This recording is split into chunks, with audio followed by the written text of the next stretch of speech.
Haleluya. Bwana Yesu nasifiwe.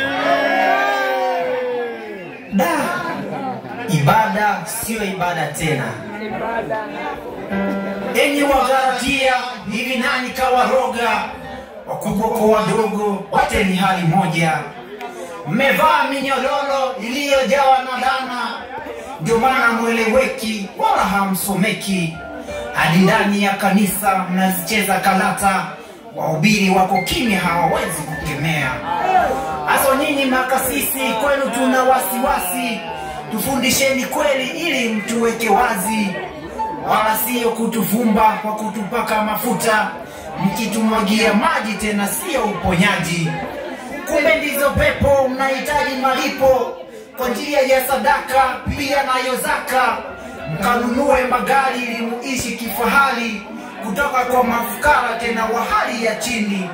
Na wakati kwenye ibada kunao wahitaji, wanahitaji msaada japo hawaupati.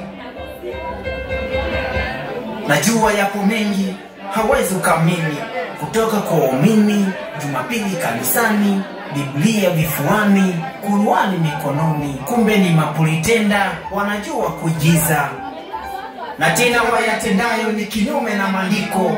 Utafikiri makafiri wasiokuwa na dini, na pasipo na hatia wanazidi kuuana, wakitoana kafara watajirike mapema.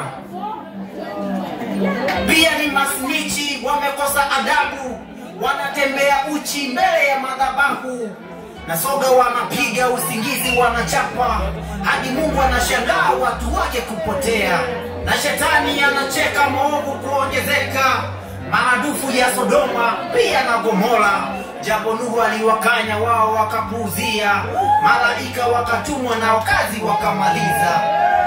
Kila kilichoandikwa lazima kitatimia. Ulitoka mavumbini na mavumbini utarudi. Usijione bora sana na ukadharau wenzako, safari yetu moja ndivyo nenavyo maandiko. Siku yako kiwadia duniani utaondoka, na zaidi ya upepo utaona masikitiko. Hukumu yako itasomwa kwa hiyo tuliyotenda, kipindi ukiwa mzima hukuwaga mtu mwema. Na ndugu alipoumwa hukwenda kumwangalia, wakati alikuhitaji kwa kuliona hafai, ulishia kumcheka na kumwongea vibaya, na leo amefariki tunatokwa na machozi. Kumbuka matatizo ni zamu, wala usije ukasahau, na wewe ndio wale kasoro utalehe unapotukana wenzako na